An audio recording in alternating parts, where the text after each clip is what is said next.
Thousands of Palestinians are gathering on Rashid Street in Gaza, waiting for the arrival of flour and vital aid.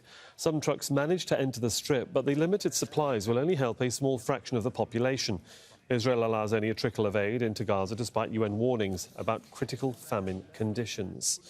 Samir Abdeljaber is the Director of Emergencies at the World Food Programme and joins us now live from Rome. Mr Abdeljaber, good to have you with us on the programme, sir. In all the confusion and the various news lines the TV audience are expected to digest over the war in Gaza, the reasons behind why the World Food Programme has suspended its operations can sort of get lost in all of the information. Can you just remind us why you've suspended deliveries to northern Gaza and how long this may last?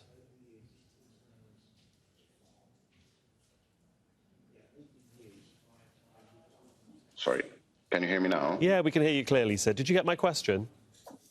Yes, thank you very much, Suhail. And I have to say that we are very alarmed also on that decision to pause the assistance to the north. One, because there are many desperate civilians that are in need for our support. But the reality on the ground is that we were able only to do little. 6 convoys since the beginning of the year, 2 in February. And under very, very difficult situations that was putting the people receiving the aid at risk. So we had to take that very tough decision for us and for the people to protect them. But we are looking for every way to revert that decision and continue the assistance in a way that protects their lives. And just to confirm, because I think you really answered my next question, is what is getting into Gaza? You just mentioned 6 trucks there since the beginning of the year. And how quickly is it getting through those Israeli-administered checkpoints? Not very quickly, it seems. So it's 6 convoys, each convoy of 10 trucks. But I think you touched on a very important point. The delays at the checkpoints are making it impossible for us to reach deeper into the northern Gaza, where there are lots of people that are in need of the assistance. And that has been putting our convoys, but also the people at risk. And that's why we've been actually negotiating with all parties to make sure that they make it a speedy access for us. So safe routes is one of our requirements to continue assistance in the north, and that can only be guaranteed if there is a speedy process for our convoys to move into the north. Can you give us an idea of the bottleneck of aid on the Egyptian side of the border as such, trying to get into Gaza? I mean, what is waiting there to get into Gaza? So we have enough food across the borders, even from Jordan and Egypt, to be able to support 2.2 million people. I think all we are asking for, and I think if, like you mentioned earlier, the ceasefire materializes, we need to make sure that we have the right access into Gaza from different crossings so that we can actually reach the people, whether they're in the north or the south or the central areas. The reports that you were showing earlier is showing the amount of desperation that we are voicing as well.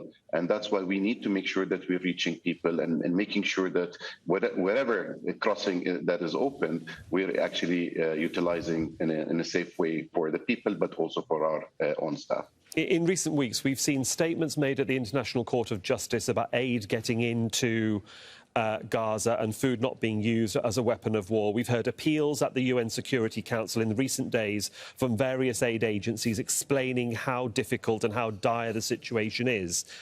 What reasons, if you can tell us diplomatically, what reasons do the Israelis give for those delays of aid trucks not being able to get through the border from Gaza to Rafah? I think that has to be clarified. I think there will be a briefing to the Security Council later this week on the 2417 Security Council resolution. I think let's wait to see what would come out in the recommendations there, because definitely we are advocating with all stakeholders involved in the conflict to make sure that we are able to avert any risk of famine by reaching the people in different areas. We need to make sure we're able to get the sufficient level levels of food into the communities.